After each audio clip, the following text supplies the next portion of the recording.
iBoon කියලා පිළිගන්නවා හැමෝම DN Mobile YouTube channel එකට. අද අපි part 2 එක ගේන්නේ black CPU. නැත්නම් black face CPU එකේ part 2 එක තමයි අද අපි ඔයගලන්ට ගේන්නේ. කොහොමද මේක රීබෝල් කරගන්නේ? කොහොමද අපි නැවත රීස්ටෝල් කරගන්නේ කියලා. මුලින්ම eMMC එක තමයි මම රීබෝල් කරන්නේ. මේකෙදි eMMC එක රීබෝල් කරනකොට ඔයගොල්ලෝ මුලින්ම site එක, ඒ කියන්නේ එක පැත්තක් විතර පොඩ්ඩක් දාගන්න. එතකොට CPU එක එහෙම eMMC එක එහෙම දාගත්තට පස්සේ අපිට හෙල්ලෙන්නේ නැති වෙන ලස්සනට හදා ගන්න පුළුවන්. එක පැත්තක් මුලින්ම මෙන්න මේ විදියට රීබෝල් කරලා හදා ගන්න මුලින්ම ඔයගොල්ලෝ. ඒ කියන්නේ අපිට වැඩි දඟලන්න අවශ්‍ය නැහැ. එතකොට මෙන්න එහෙම පොඩ්ඩක් මෙයා කරගෙන ඊට පස්සේ eMMC එක අරගෙන ක්ලීන් කරන්න. ක්ලීන් කරලා ඉවර වෙලා මේ eMMC එකේ මෙන්න මේ දෙපැත්තේ තියෙන මෙන්න මේ පොඩි කෑලි ටික මෙතන රීබෝල් වෙනවා. මේ ටිකත් අයින් කරගන්න. එතකොට තවත් ප්‍රශ්නයක් නැති වෙනවා. නැත්තම් එහෙම යන්න පුළුවන්. ඒ හින්දා ඒකත් අයින් කරගන්න. හරියටම කරද්දී මේ ටික ෆලෝ කරන්න. ඊට පස්සේ අපිට තියෙන්නේ නැවත සම්පූර්ණයෙන්ම eMMC එක මෙන්න මේ විදියට ඔයගොල්ලන්ගේ eMMC ප්ලේට් එකක් තියෙනවා. ඒක උඩ තියලා රීබෝල් කරගන්න පුළුවන්. නැත්නම් ඔයගොල්ලන්ට යුනිවර්සල් ප්ලේට් එකක් උඩ තියලා රීබෝල් කරගන්න පුළුවන්. රීබෝල් කරගනිද්දී අපි හීට් එක දාන්නේ 270ට. එයා එක 40ත් 50ත් අතර වගේ දාලා මෙන්න මේ විදියට අපි බෝල ටික හදා ගන්නවා. මේකට වැඩි කලබල වෙන්න එපා. ඊට කලින් කියන්නම් channel එක subscribe කරලා නැත්නම් අනිවාර්යෙන් subscribe කරන්න. bell icon එකත් click කරලා notification enable කරලා තියාගන්න. එතකොට මම දාන මේ වගේ වැදගත් වීඩියෝ ඔක්කොම ඔයාලා ගාවටම ගෙන්න ගන්න පුළුවන්. හරි. ඊට පස්සේ මේකෙදී වැඩිපුර බෝල ඉස්සිලා තියෙනවා නම් අපි ඒවා ගානට කපා ගන්න ඕනේ. කපාගෙන ඉවරලා නැවතත් paste ටිකක් ගහලා ඒ කියන්නේ ඊයම් වැඩිච්ච නැති තැන් තියෙනවා නම් නැවතත් paste ටිකක් ගහලා මෙන්න මේ විදිහට අපි නැවත රීබෝල් කරගන්න ඕනේ මේක. රීබෝල් කරගෙන ඉවර වෙලා ඊළඟට අපි කරන්නේ සම්පූර්ණයෙන්ම මේක ක්ලීන් කරගන්න ඕනේ. අපි බලමු දැන් මේක හරියටම මෙයා වෙලා තියෙනවද කියලා. දැන් මම එකපාරක් පේස්ට් ගාපු හින්දා තව පාරක් කපනවා. කපලා ඉවරලා ඔක්කොම එක මට්ටමට කැපුණා නම් දැන් මෙන්න මේකේ ඔක්කොම එක මට්ටමට කැපිලා තියෙන්නේ. එතකොට අපිට පුළුවන් නැවත මේක මෙන්න මේ විදිහට අරගෙන ක්ලීන් කරලා ඉවර වෙලා මේ තියෙන බෝල් ටික මම නැවත අයින් කරගන්නවා. අයින් කරගෙන ඉවරලා මම පෙට්‍රල් හරි මොනවා හරි දාලා මේක ක්ලීන් කරනවා. මම ගොඩක් දුරට මම පාවිච්චි කරන්නේ හැමදාම කියන වගේ පෙට්‍රල් තමයි. අනිත් ඒවා මම යූස් කරන්නේ. රයිට්. මම eMMC එක ඊට පස්සේ නැවතත් පොඩි හීට් එකක් දීලා බෝල ටික හරි කෙලින් හදා ගන්න මේකේ. වීඩියෝ පොඩක් ස්පීඩ් කරලා තියෙන නැත්නම් ගොඩක් දිග වෙන හින්දා දිග වුණාම බලන්න කම්මැලි කට්ටිය. මෙන්න මේ විදිහට හරියටම ලස්සන්ට eMMC එක දැන් බෝල ටික කෙලින් කරලා ඉවරයි. ඊළඟට මම කරන්නේ අපේ CPU එක. මේ තින්නේ CPU එක. CPU එක තමයි දැන් අපි රීබෝල් කරන්න යන්නේ. අපි බලමු CPU එකත් ඒ විදිහටම තමයි රීබෝල් කරගන්න ඕනේ.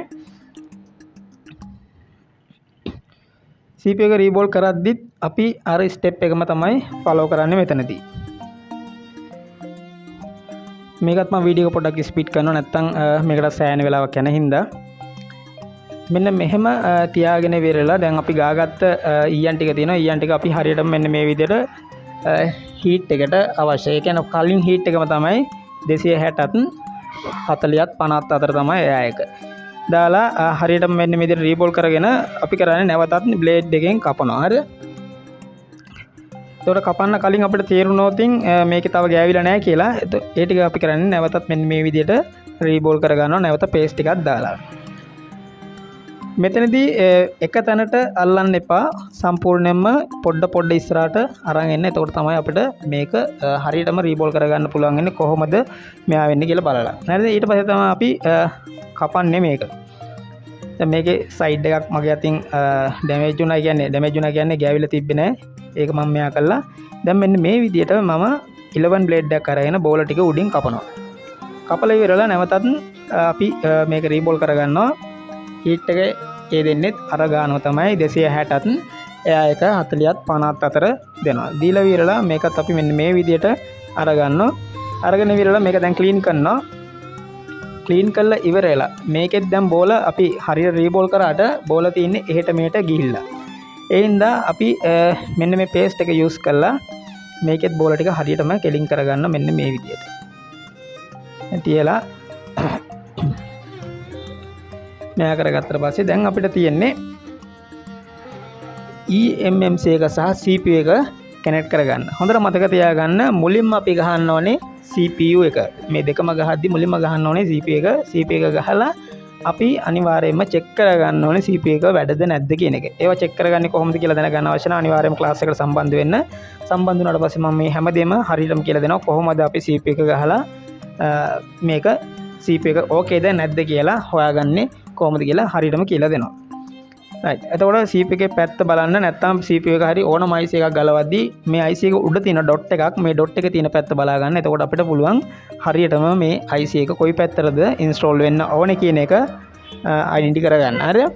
එහෙම නැතුනොත් අපිට වෙන්නේ මෙන්න මේ විදිහට කරකා බලන්න වෙනවා කොයි පැත්තද මේකට හරියටම ගැලපෙන පැත්ත කියලා. මොකද මට බලා ගන්න බැරුණා මේ IC එක ගලවද්දී කොයි පැත්තටද මේක pass වෙන්න ඕනේ කියන එක. ඒකයි දැන් මම මේක පොඩ්ඩක් හරව බලන්නේ. ඔයගොල්ලන්ට මේ දේ නොවෙන්න තමයි මම කියන්නේ මෙන්න මේ විදිහට තියාගන්න ඕනේ කියලා. හරිද? දැන් මම කරන්නේ මේකට එයා එක දෙන්නේ අපි 50ත් 60ත් අතර හීට් එක 290ත් 310ත් අතර තමයි අපි මේකට දෙන්නේ. දීලා විරලා IC එක වටේට මෙන්න මේ විදිහට කරකවනවා. එතකොට IC එක pass වුණාද නැද්ද කියලා හොයාගන්න පුළුවන් tricks එකක් තියෙනවා. මේක ඔක්කොම අපි ක්ලාස් එකේදී තමයි දෙන්නේ. මෙතනදී දෙන්න විදිහක් නැහැ. ඒ ගැන කනගාටු වෙනවා මම මුලින්ම. හරිද? right. මෙන්න මේ විදිහට අපි මෙහා කළා. ඊට පස්සේ අපි මේකට කරන්නේ මෙන්න මේම පොඩි ටච් එකක් දීලා බලනවා CPU එක හීට් වෙලා තියෙන්නේ නැත්නම් රීඉන්ස්ටෝල් වෙලා තියෙන්නේ කියලා. ඊට පස්සේ අපිට පුළුවන් මේක අපි චෙක් කරන ක්‍රමයට චෙක් කරගන්න CPU එක වැදිලාද නැද්ද කියලා. ඊළඟට අපි කරන්නේ මේක eMMC එක ගහ ගන්නවා. හරිද? eMMC එකත් ඒ විදිහටම තමයි ගහන්නේ. හීට් එක 290ත් 310ත් අතර තියාගන්න.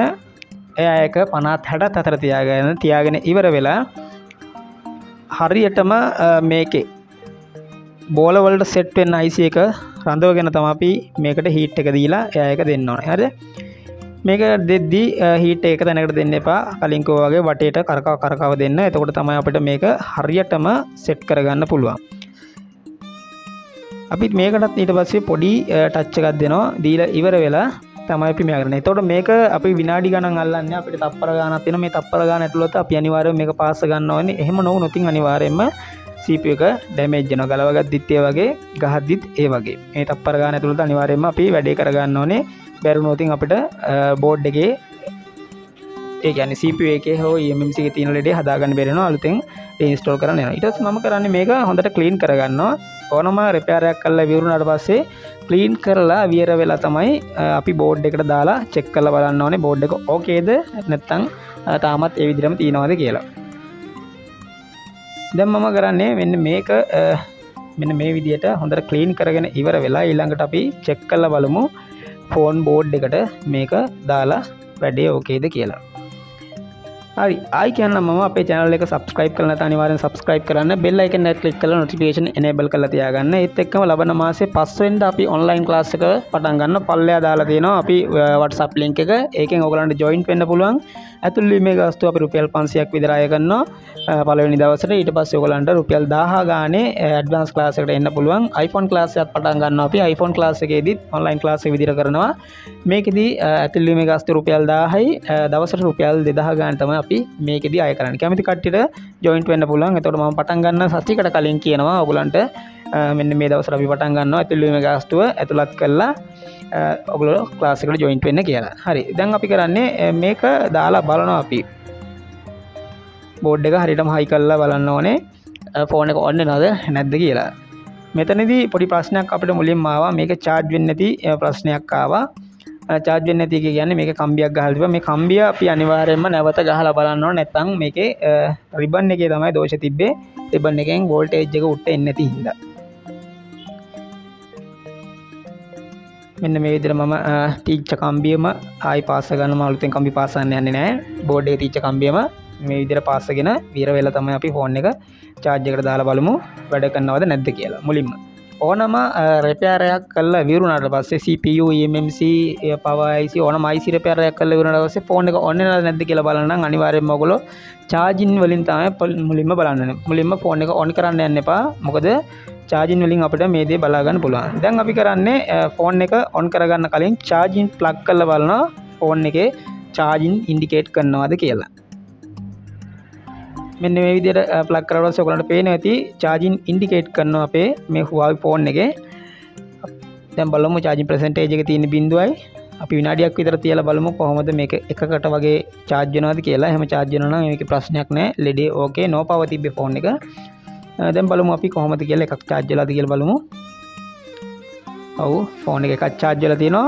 දැන් අපිට පුළුවන් මේක ෆෝන් එක on කරලා බලන්න පුළුවන්. අපි ෆෝන් එක on කරලා බලමු. ෆෝන් එක on වෙනවද කොහොමද touch වැඩ කරනවද ඒවා ටික බලලා තමයි අපි කස්ටමර්ට ෆෝන් එක බාර දෙන්න ඕනේ.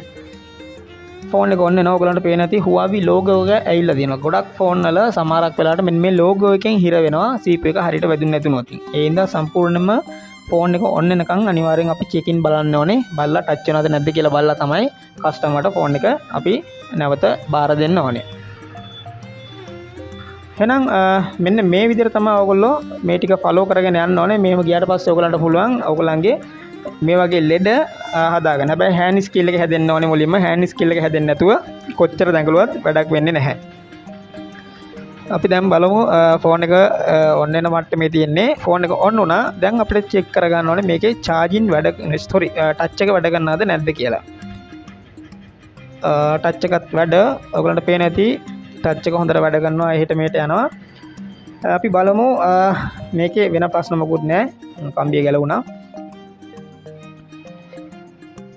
කම්බි ගැලවිච්ච ඉඳා අපිට නැවත charge එකට ගහලා බලන්න විදියක් නැහැ. ෆෝන් එකේ දැන් මම පොඩ්ඩක් බලන්න නැවත ගලවලා IC එකම heat වෙනවද නැද්ද කියන එක බෝඩ් එක. right එහෙනම් අපි ගිහිල්ලා නම් ඔයාලා හැමෝටම සුබ දවසක්. අපේ channel එක අනිවාර්යයෙන්ම subscribe කරලා තියාගන්න. මේ වගේ වටින වීඩියෝ ඔයගොල්ලන්ට හැමදාම ගන්න ඕන නම්